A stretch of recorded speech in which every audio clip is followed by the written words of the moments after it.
Beazley Workwear now proudly sponsors Trade Legends.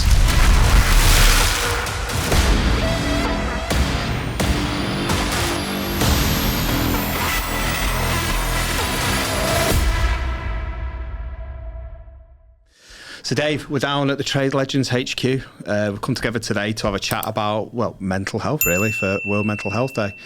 And we've actually done work together in the past. We've done quite a bit of stuff together in the past, and we thought it'd be good to get together, have a chat, maybe like a check-in to see how you're doing, where you've come from over the past. I think we sat and did an episode, was it February time, I think? Earlier in the year, yeah. Yeah. Have you noticed, well, we might as well start there if you want. We could say, like, have you noticed anything that you're taking your mental health maybe a little bit more seriously, or looking out for other people's mental health a little bit differently from our chat we had last time? I think definitely I have. I'm probably a classic case that I was a sceptic.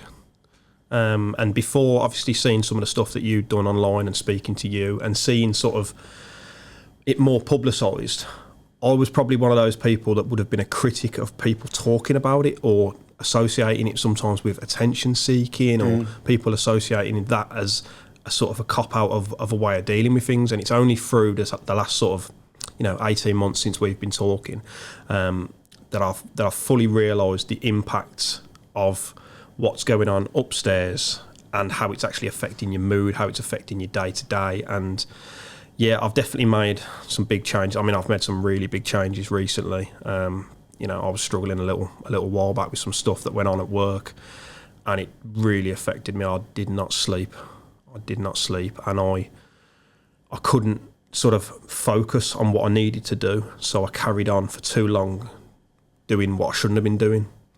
And then I've made the changes and decided what's more important to me, and I've now put them into place. And it's only the last sort of few weeks that this has happened, so yeah. it's quite good that I'm here today. But even these last 2 weeks, I am so much happier. I went through months and months and months of being the guy that I never thought I'd be.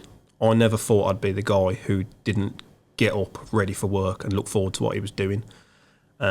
And I became that person. Sort of, I had a 6-month spell where I did not want to go to work. And I never thought that would be me, because I love what I do. Mm-hmm. I absolutely love what I do. I love work.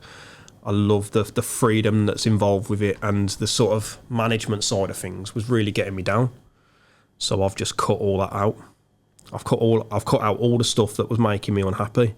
And despite everything else, business and making money and whatever, I've done now what I needed to make sure that I get up every morning when my alarm goes off, get changed, coffee, and I'm out the door with a smile on my face.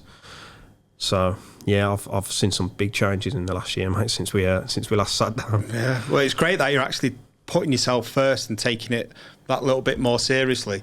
Do you think maybe 18 months ago you would have just trudged through and kept going and I'm running my own business and this is what I need to do and I need to put the grind in because you've got to be a grinder to grind out, when in reality we don't need to work out every day. We can go to work every single day and love it and enjoy it, and if we do need to change it up and freshen it up every now and again, it's the right thing to do, and it's not a backward step, it's the right step for you. Oh, that's exactly how I'm looking at it. Some people would look at it as a backward step.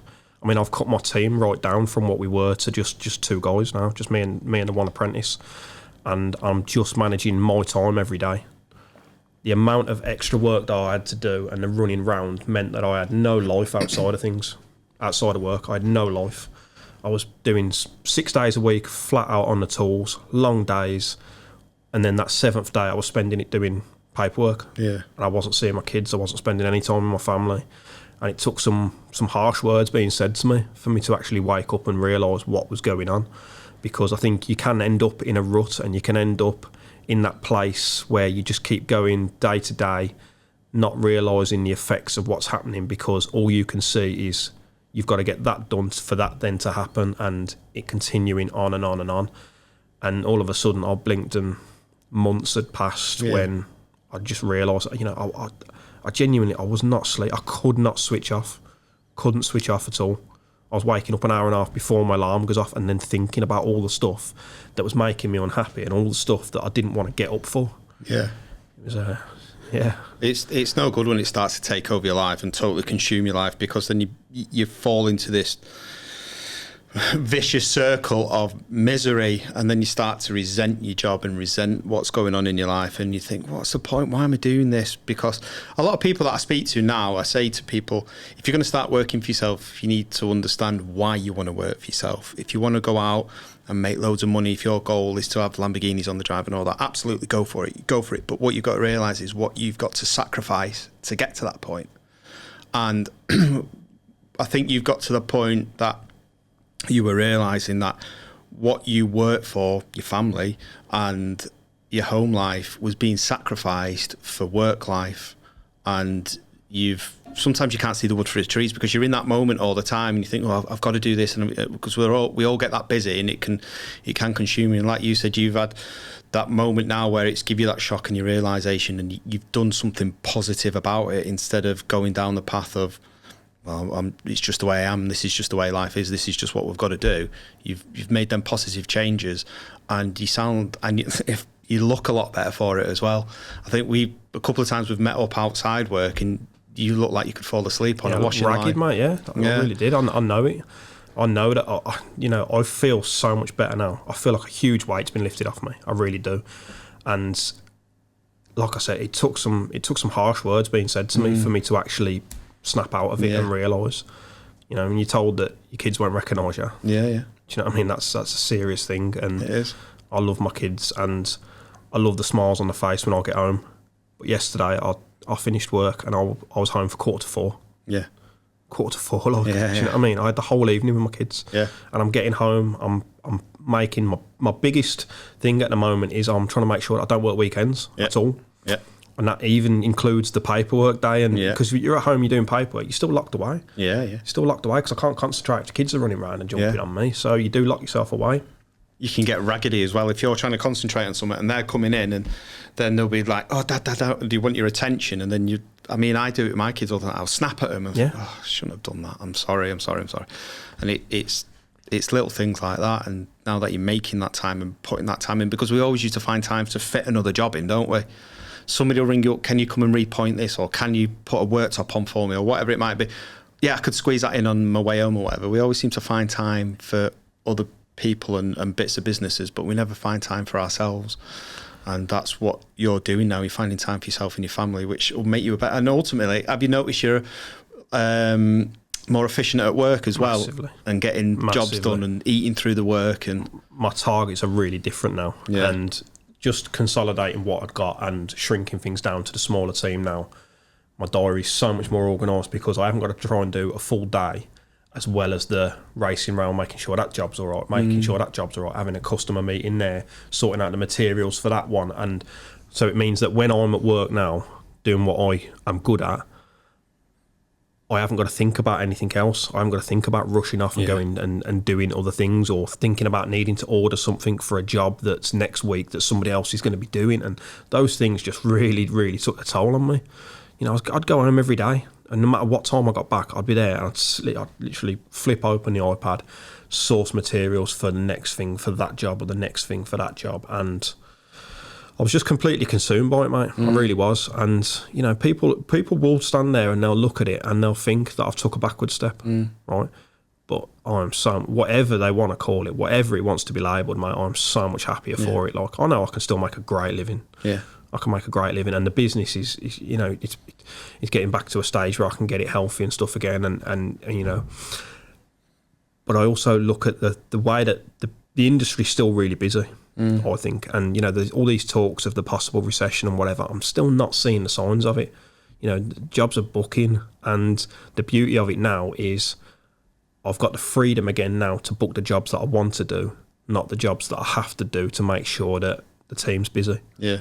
Because there was so much of that involved. You're taking on the jobs that you think at the time, okay, that'll keep 6 lads busy for 6 weeks and so on, and it might not be the right job for you. And I definitely found that. Do you know what I mean? I definitely found that, and we had a job that went tits up that absolutely ate away at me. Yeah. And it caused me so much stress. I just don't need it. Yeah. I don't need it in my life. I can make a really good living working the hours that I want to work on the jobs that I want to do. And I feel lucky that I've had that realisation, and luckily I did have people around me who pulled me into line when it was needed. Yeah. and then helped me get to where I am now. Yeah, and it's good. It just goes to show that one decision of putting your mental health first has had a huge positive effect on not only your work life but your home life as Massively. well. And I think we need to learn to say no.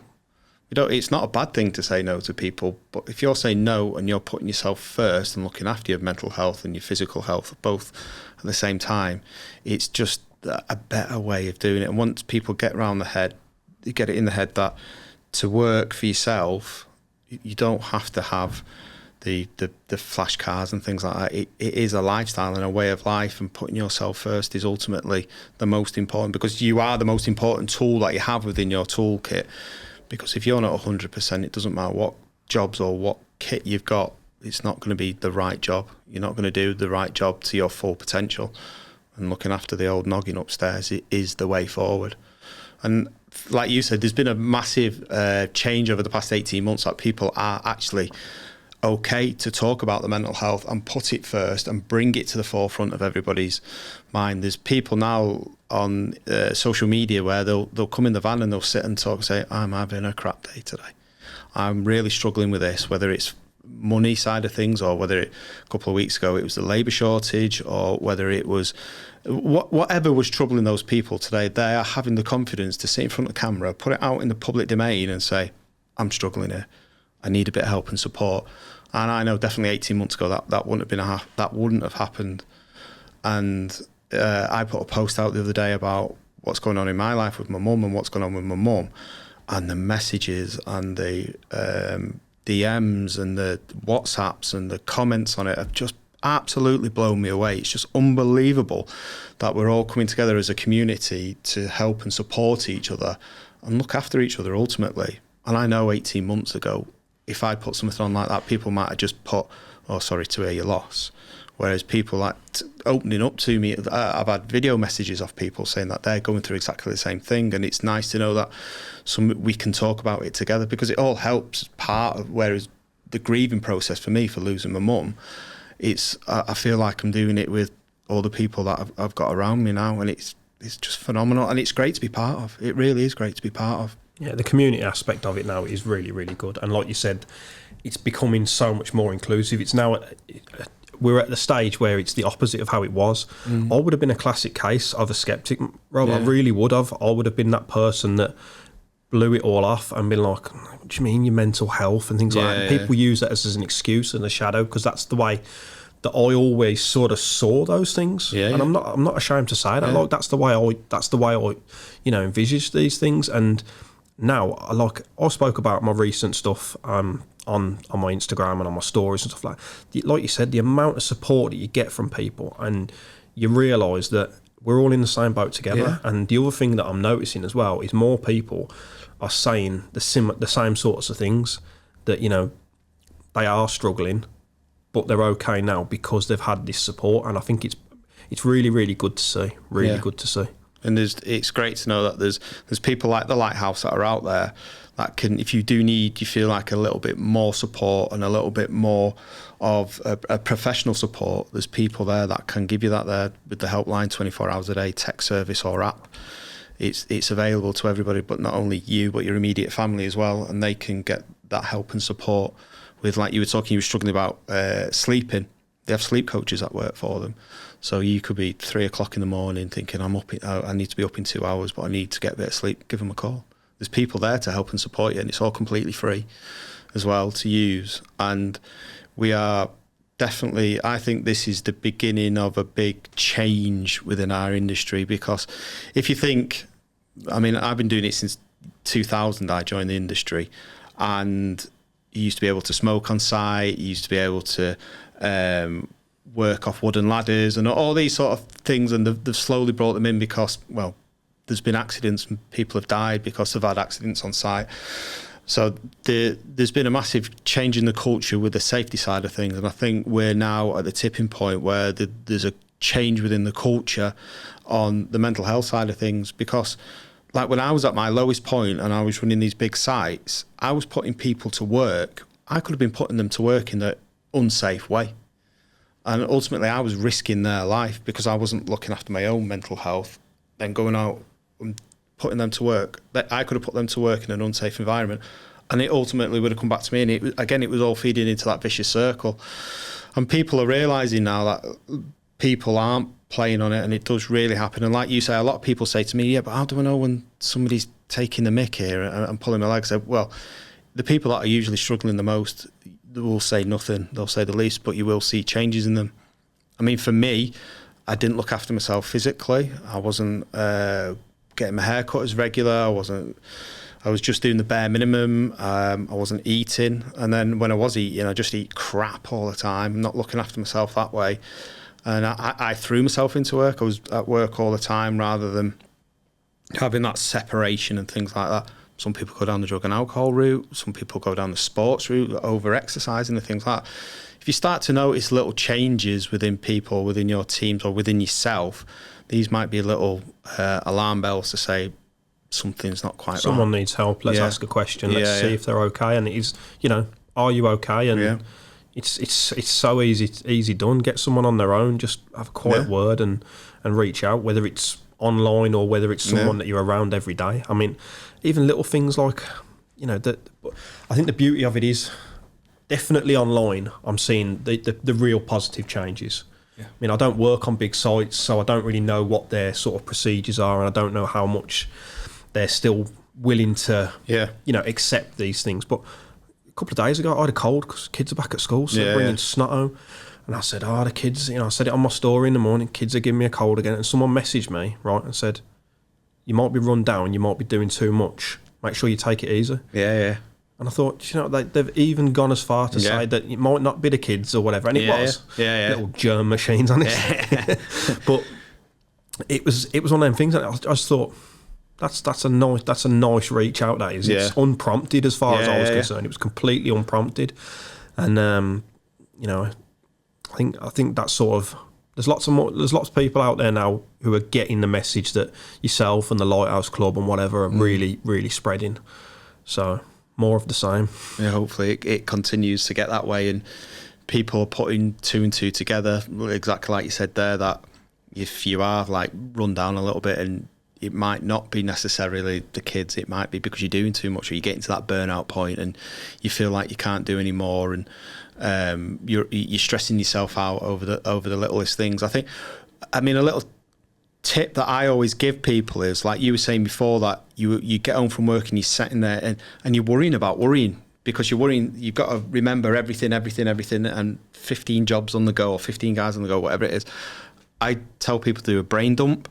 So get a notepad, get everything out your head. If you want to do it on your phone, or if you want to do it on your computer, wherever, get everything out your head. It might not make sense when you first write it down, and then decrypt all that. You might rewrite it 2 or 3 times, but then you can organise it. Then you can see it, you know what you need to do, and you can forget about it. Because it's there, so you don't have to worry that you're going to forget about it. You've written it down, you can physically see it. And then once you start working through those lists that you make, you can tick them off, and you can feel like you're achieving something. Because sometimes you think you've got all these jobs to do and you don't know which way to turn or which way to go with it. And you think, I'm so busy, but I don't feel like I'm being productive. But if you're doing these, tick them all off as you go through, and you can physically see that you are being productive and you are working your way through it.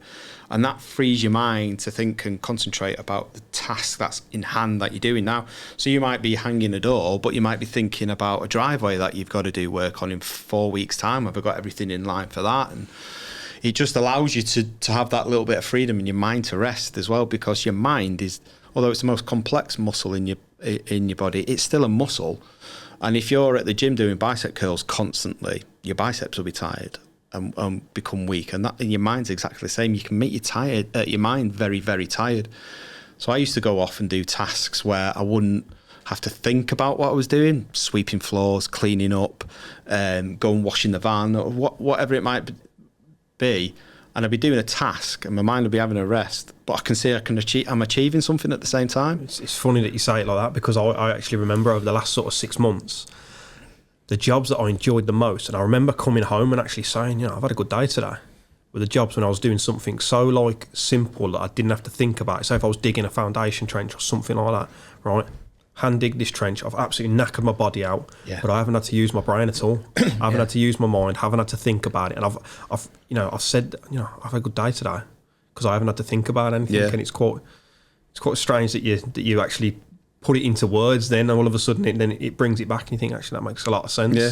Makes a lot of sense. And that's another good point, that we're talking here, and I'm saying things to you, and you say things to me, and it'll click with you. And like, talking is a massive thing. So for me, when I was at my lowest point, I wasn't talking, and once I did start talking about it, it was sort of like you just said, clicking. I was like, oh, why didn't I think of that way? Or why hadn't somebody said that to me before? It can be the simplest things, but they can consume you the most.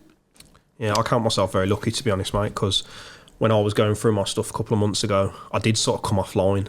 I was still there in the presence that I needed to be for the people that I needed to be, because obviously I've got some affiliations and things like that, so I was, hitting what I needed to hit with my, obligations, but I wasn't posting, I wasn't on stories, I wasn't on camera anymore, which for me is quite odd because I'm on there every day, and it only took a couple of days of that within the first week, and the people who know me from there were messaging me privately or WhatsApp, and they were saying, "Are you all right? Everything all right? Noticed that you've been a bit quiet," and instantly, straight away, that sort of support system was there. Yeah. And I count myself very lucky that I had that. And when it got to the stage that I was really I was swamped by this job. This one job consumed me because it went tits up. I had 15 offers of lads to come and work for free, to come and help me out. And when you know that all of a sudden you've got some good people around you and you've got some good friends and stuff, it does actually then help you. Okay, so that's where I am. That's where I need to get to. Let's get a plan in place. And that's when I sort of switched everything round and I did write it down. Did a bit of a Rob brain dump, and we did sort of I sat and I wrote it all down, what I had left, what I needed to get done so that I could get to where I am now, and that was slowing things down and getting to a stage where I'm more in control and that I can be happy going to work again. So, ladies and gents, tradesmen and women, I am trying to help you organise yourself. So we have teamed up with Tradify, which is a software brand that if you are struggling to get organised, to look after your customers and to get everything ready for the jobs that you are going to need, then Tradify is an all-in-one solution. So we've teamed up with those guys. If you click this little link just up here, you get 50% off your first 3-month subscription, and you also can have a 14-day free trial.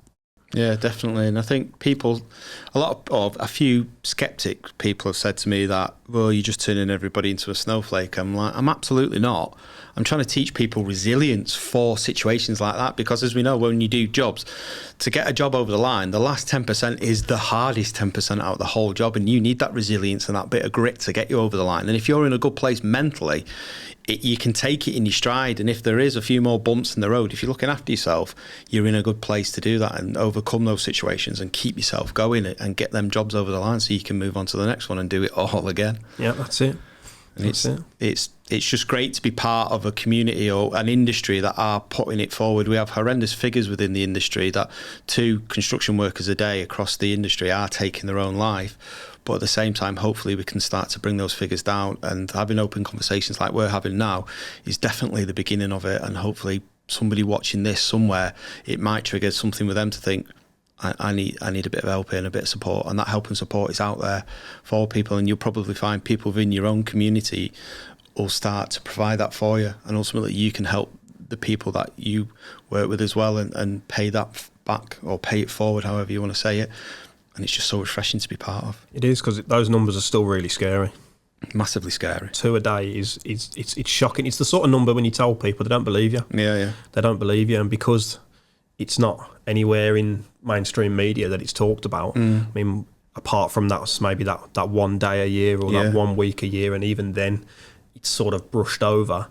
It's definitely something that needs to change, and getting those numbers down has got to be a massive target for everyone, really. Absolutely, and hopefully, again, with stuff like this, we can start to chip away at those figures and slowly bring them down and get the help and support to people out there that really, really need it. And it's not weak to speak about it. It's the biggest strength you can do. And if I'm able to stand here and sit and talk about it, just a rough ass bricklayer from Manchester, then so can you, and so can everybody else that is watching this, and just take that positive power forward and start making those changes in your life. Definitely. Because you won't regret it. Definitely. Like I said, I was one of those people. I wouldn't have spoke about anything. I really wouldn't. And the first time me and you spoke was last year when I had a similar situation. It was COVID last year. It hit my whole team and it put my whole work schedule behind. And because you watched my socials and stuff like that, you got in touch and said, "Are you all right?" And I was like, "Nah, I'm really not. I'm really not." But I'd have never reached out to you and spoke to you. Yeah. But since then, we've had many conversations about things, and we'll check in and make sure everything's all good. And I would have never ever thought that I need someone to speak to. Yeah. Because we all sort of empower ourselves and think that, no, I'll get through it no matter what. And because that's the sort of way that, especially people who run building companies and things like that, you're sort of on your own from an early start, and you sort of taught to be strong and stiff upper lip and all that. And I'd have never thought I'd be the person who needs to have a chat with someone. And I think it's brilliant now that the sort of the coverage that you and the Lighthouse Club and so on are getting now online means that lots more people are seeing it. And I want everyone to reach out now. I want everyone who's even got the slightest little thing, reach out and speak to someone, because nothing is more important than making sure that you're okay, because everything else will fall apart around you if you don't. And that's what was starting to happen to me, even with my own enlightenment. Do you know what I mean? It was falling apart around me, and it took someone to say to me, this is what's happening. Have you seen what's happening? Before it clicked, and I'm just glad it did at the right time. This is it. And if people do reach out to each other, and I think it's important for people to remember, you don't have to have the answers for people. You don't have to say, well, this is what you need to do to get over that problem. You can just be that safe ear for somebody to talk to. And like I was saying before, that when I started talking about stuff, it started to, as it came out, it was sort of unraveling itself and made sense to me. And that's sometimes all somebody needs. Because people get a bit scared that, oh God, I need to give them an answer. You don't. You just sit there. Like, people say to me, well, what do you do when you have this situation? I'm like, nothing. I just sit there and listen to what they have to say. And if I have got an opinion on it, I might say, well, when I've had this similar thing happen to me and I tried this, maybe try this for you. But ultimately, it's just about talking and getting conversation started and sitting there and listening and just being present for somebody, being in that moment for them and letting them know that you are there listening and you are there to care for them in that moment. You don't have to cure them. It's like physical first aid. When you go and do your first aid course, if somebody breaks their arm on site, you don't fix their arm for you, do you? You just get it to a point till the professionals turn up. And mental health first aid is exactly the same as that. I think people should go on the mental health first aid course because it gives them an insight. Again, you won't become able to cure people's problems, but it may let you understand a little bit more of what somebody's going through. And it can be that difference in somebody's life or somebody's day. And also, I think as well, another golden nugget to take away is ultimately be kind. Because you never 100%. You never know what somebody's going through. Your words can be the difference in the life or death. It gets that serious. And that's the downside with being online all the time. Yeah. Because there are a lot of people out there who are needlessly unkind. Yeah. Whether it's they're criticising someone's work or the way they look or the way they're doing things. And I feel sorry for those people. I really do. To feel that you need to publicly reach out and try and make someone feel bad means that they've got some demon inside them that's working away at them. They're insecure about something, or they've got something inside them that they're not happy with. Because I look at it and sometimes, and I still get shocked, but I mean, I don't let it bother me. Like, thousands of people see my stuff and I put it online, and I don't give a toss what anyone says. I really don't. I've got past that point where I care now. Some of it I find amusing, and some of it I just find sad. I find it sad that people are going out of their way to try and do that and try and make you feel bad. It's a real odd sort of character trait, I think, especially. But then they're hiding behind an online profile where they think that they're safe. And I've got a good example of that, actually. I put a video up and the video did really well. It was just me laying brick, and I went and worked with somebody for the day and I put it on, and it's done nearly 1 million views. And I was starting to get a bit of hate on it, and I ignore it like you say you always do. And then this one particular one was really going at me on it, and I just kept going back with a positive, thank you very much for your feedback, I'll take that online, I hope my 22 years of experience, I hope to get to, and so on, back and forth. And then fair dues to this person, right, he messaged me the next day and said, I've just looked at your profile and seen what you're all about, I'm really sorry for that. And we were chatting back and forth. He was like, it's just a bit of banter. I went, yeah, I understand, but it can go a bit far. And then it turns out he needed a little bit of help and support, which I got him that help and support, and he's now changed his perception of mental health within the industry around. And it just goes to show that if I'd bit and gone back at him, it could have gone back and forth. But again, his way of dealing with what was going on with him was to be negative towards other people and sort of deflect his own unhappiness and kill him with a bit of kindness. And it's worked, and he's actually a really nice guy. He just went about it the wrong way. For a point afterwards. But it's probably because he doesn't know how to ask for that help, I think, as well. So, and they always say a never true word is said in jest and things like that. But it's people's way of deflecting that attention away from them and doing what they see is fit, and like you say, killed him with a bit of kindness, and now he's on a better track now. So apart from on TikTok, there's a lot of knobheads on TikTok. I think people just set up accounts just to do that. User 14739 but anyway, but no, it's been great chatting to you as always, Dave. Thank you for coming down today. Thanks to the guys over at Trade Legends for having us on. But hopefully, if you are in the industry and you do feel you need a little bit of help and support, there is people out there to give you that help and support.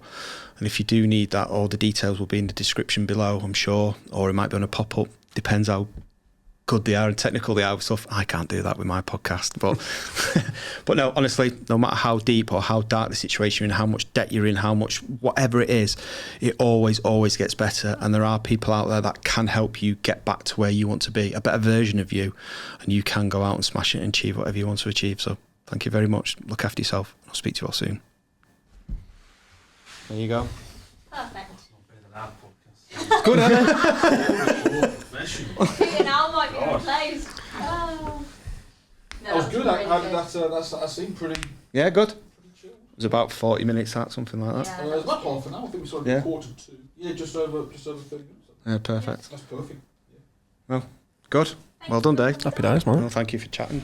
So you've really cut down your team that much then? Down to 2. Because obviously when we were there, for example, at our house, when we did the Bisley, there was about 5. There were 6 of us there. There were 7 in total. And they were originally your team, 7 guys? Yeah. It's literally just you and one other chap? As of about 4 weeks ago, yeah. Wow, I mean, that's a hell of a cut. Yep. And you're still able to physically cope with the work? Oh, I've dramatically changed the workload so that I am going from job to job now. And what were you doing before? Trying to manage 3 jobs at once whilst leaving one in charge of one in charge of the other, and absolutely drowning under it. Just constantly treading water, aren't you? Just like, there's not enough time in the day. The money wasn't there for me to not be on the tools, and I needed 3 jobs running at once to pay 6, 7 guys. Do you know what I mean? I needed that so I was basically working extra just to pay people. Yeah. And, you know, if it got to a stage where I could have stepped away, replaced me on one of those jobs, and I just do the managing, it would have been fine. But the money's not there to do that. Not at the size that I was. The money's just not there to do it. Like, you know yourself. Yeah. You know, you do an extension or, you know, renovation or whatever, you know, the profit of what you're making from the total job for 3 months, you might be making profit for the business. Well, that's not enough then to pay you for all the months that you're there and things. So with 2 guys then, does that mean... It's me and the apprentice. Me and one apprentice, that's it. So you've had to... I guess with 2 guys, you've had to scale down the jobs that you do, and did they just take you a bit longer than they would before? No, they take the same amount of time, because there was only ever 2 or 3 working per job. Right. Because obviously I had 3 jobs running and the lads would be split between them. So the jobs were still moving at the same sort of speed. I think that was part of the problem. You still had subcontractors working for you anyway, the likes exactly. of bricklayers and gas fitters and all that sort of stuff. So you're at a level now, do you think you'll stick at it, or do you naturally want to expand a little bit in the future again? At the moment, I would definitely be sticking as I am. Because like I said, I'm so much happier. so much happier. It's a hell of a thing when all of a sudden you take away the other people being responsible for your name and reputation, and looking back at it, you know, the stresses that come with that are horrendous, like. And no matter how good you guys are, I mean, I've stayed, it's all amicable with the lads and everything, you know, we're all still pals. I just had enough. I just had enough of being that guy that just is constantly on the go and constantly working. I was getting home from work, going straight on the iPad or the computer and sorting something else out. And this is after working till 7. How long was it like that for? I'd say at least the last sort of, it's about last sort of 6 or 9 months. So before that, it was a smaller team? Or? No, it was the same. We've had the same size team now for about 18 months. But the workload just always seemed to increase. And you couldn't keep turning stuff down. But then the biggest problem I've had this year was delays from suppliers. They killed me this year. Absolutely killed me. I mean, this Saturday, I went and finished snagging and putting the roof lantern on an extension that we finished 2 months ago. I waited 3.5 months for that roof lantern. 3.5 months for a roof lantern. And that was a job that we finished 2 months ago. And that was hanging over me, and I'm still waiting for my final payment. Well, it was. Don't get me wrong, they paid me on Saturday, the second the bill went in. Yeah.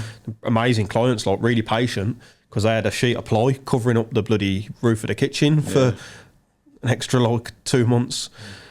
But all those things, when you're running a small business, like you imagine the cash flow on not getting your final payment on extension 2 months later, like when you're expecting that money and your outlay every month is going out, and I just. Because when that money comes and hits your account, it's worthless in a way. It's gone, because you've already assigned that money, got it elsewhere, and you've already. It's difficult because people get sucked into the, my business is growing, I'm doing great, and I want all the vans on the road. And all that, and that is great if you can do that and you can sustain that, then absolutely. But I was just going to say, were there any perks to the way it was the last 18 months? The perks were it was going in the direction where I'd want to end up if I kept going. Do you know what I mean?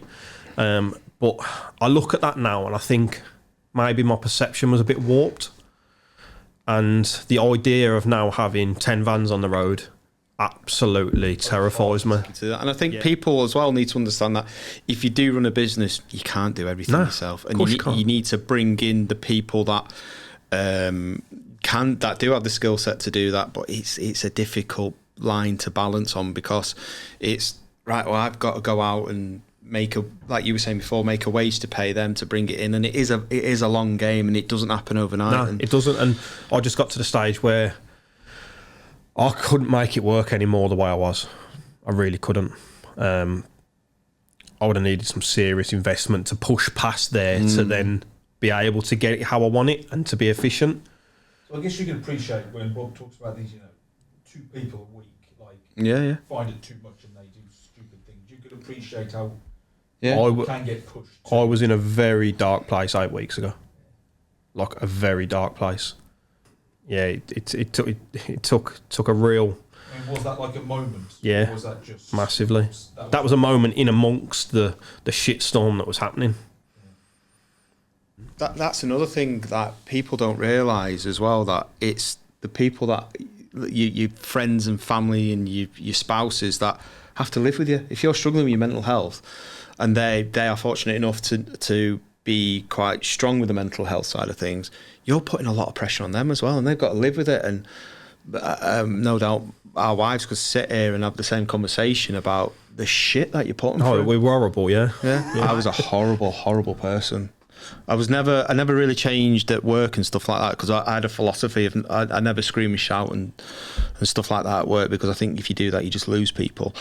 But I used to go home and take it out and not physically, but I just dump your shit. Yeah. And then See, I was probably the opposite of that. I was shut off emotionally. So I'd go home and I'd be cold and non-responsive if I'm being spoken to and things like that. Do you know what I mean? I was that's on looking back at it. That's how I know I was dealing with things. Yeah. My way of dealing with things was to completely clam up and not to talk not about deal it. with it. Yeah, to just try and shut it off. Your Like, way was probably healthier than that. I imagine Because you were that letting is it out. Yeah, the worst. I was. oh, it was eating me inside. That's why I wasn't sleeping. I was absolutely. How common do you think those kind of things are? For people All in the my time. position and the position you were in, very common. Like the small to medium-sized businesses. Massively. And I don't Like, even I'll give you a think. classic example. I mean, you only have to look at some of the people on Instagram, right? And you can see when they're fucked up. You can look at him sometimes on his stories. I don't know if you follow him, and sometimes I look at him and think, "Oh, I'm there. He's I not was slept. there. Yeah. He needs help, like." And he was like sort of having a bit of like a, I call it a meltdown or whatever on his stories, just airing his feelings and stuff. Like, and I messaged him, I was chatting with him about it, and he didn't want to hear what I had to say. You could tell it was like. So that have been you like 6 months ago, 4 months ago, kind of. I don't know. Sometimes it comes down to the people that you surround yourself with. Yeah. And if I think could be a little bit guilty of toxic positivity. And what I mean by that is, I mean that you have to be seen to be grinding to get this job done, and you have to be up and out early every day, and you have to be doing this, and you have to have the things on the drive and stuff like that. And in reality, those things don't make you happy. It's the for me, I'm loving the journey I'm on now. So I went through, like I said on the podcast when I came on last time, I worked for myself from 2005 up to 2012, and I went from repointing garden walls to doing substations outside Man United football ground and stuff like that. I was turning over I think the highest we turned over was £1,000 a year, I think, and there was me and 4 other guys doing it. And I used to hate Fridays because fucking, where the fuck am I going to find all this money to pay these lads? Which, if I'm honest with you, still paying bits of that off now. But because I thought that's the thing you needed to be done, it needed to be done there, and I want to achieve all this, that, and the other, and that used to eat me up inside all the time. And then I was on a night out actually, Christmas do, I don't know, maybe 7 years ago.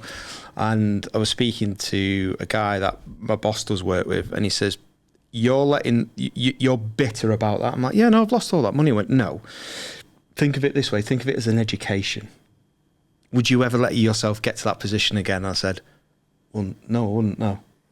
He said, would you ever expose yourself that much? Like, well, no. He's like, well, it's an education. It's a very expensive education, but learn from it, move forward, and realise the goals that you want to set, and try not to. He said celebrate the little wins, and I think it is a valid point that you need to celebrate the little wins. And the best way of looking at it is, imagine it's a big ladder, and your end goal is there. Whatever your end goal is, and you've got steps that are this big apart, you're climbing up and getting up there easy. But if you've got steps that are like this all the way apart, it might take a real monumental effort to get to the next step, and you'll end up giving up, and that's where you can lose focus and stuff like that. And I think it can be hugely consuming, and totally because you think, I've got to be this person, I've got to do this, and I've got to get this done. When in reality, we're all human at the end of the day, and we all make mistakes, we all get things wrong, and we all have to get help. We can't do everything on our own. I think sometimes people can get, not brainwashed, but focus too much on other people's opinion, perception of it. I was because my business had grown dramatically, and all of a sudden, Instagram was taking off for me, and I was getting loads of followers, people watch. I felt like I needed to be a big I am, and I was so wrong. I was so wrong. And worrying about what people think when they look at it, I can't give a shit. Man. Yeah, and it's massive. Like you can. I'm genuine. This is why I can talk about it. This is why I can come on here and talk about it. That I've made mistakes, and that I've reduced everything with the business, and I'm doing it with a smile on my face. Yeah, and it makes you feel a lot better, and it's massive that you can sit here and talk about it as well. You could have been that place that you're in now had you not had that kind of dark breakdown moment. No, because I'm one of these people. I would never get to a point gradually. I'd never get to a sort of a thing where I'm gradually I'd been denying what was happening for months, and denying it and making it work. And and doing that, and if it had not got to a breaking point, I'd have probably kept going and getting myself into a deeper hole, a bit like you did. Yeah, I did. And it's definitely easily done. There's an experiment. I can't remember who did it. Somebody did an experiment called with a frog. So with the water, yeah. Have you heard that? So I can't remember which one it was. It wasn't Einstein. It might have been Newton. Some clever bloke. Yeah, some clever bloke anyway, not a bricklayer. And he got a pan of boiling water, put a frog in it, and it jumped out straight away because it burnt him. Yeah. But he put the frog in the water when it was cool and slowly turn the heat up, and the frog boiled to death because it didn't realise the danger that it was in its own surrounding, because it got used to it. And I think we can do that in life as well. Mm. But we learn from it, we move on, and we keep moving forward. If you like listening to Al talk over all the guests, if you've enjoyed this episode of Trade Legends, listening to Al talk over everybody else and people banging on the desk, if you've enjoyed listening to and watching today, you're fucking gonna just stay still, one space, just for a minute. If you've enjoyed watching this, blah blah blah blah blah blah. Right, just, 3, 2, 1, go. So I'll just not do it. Go. Yeah, you sure? I'm gonna shut up for just like a minute. If you've enjoyed listening and watching today's Trade Legends podcast, please subscribe to our channel. It will really help us out. We're a new podcast. We want to do big things, and you subscribing, hitting the little bell so you get notifications, would be just great. Thank you. Hitting the little bell. I was like, yeah, ding, ding, ding, ding. There is a little bell in there.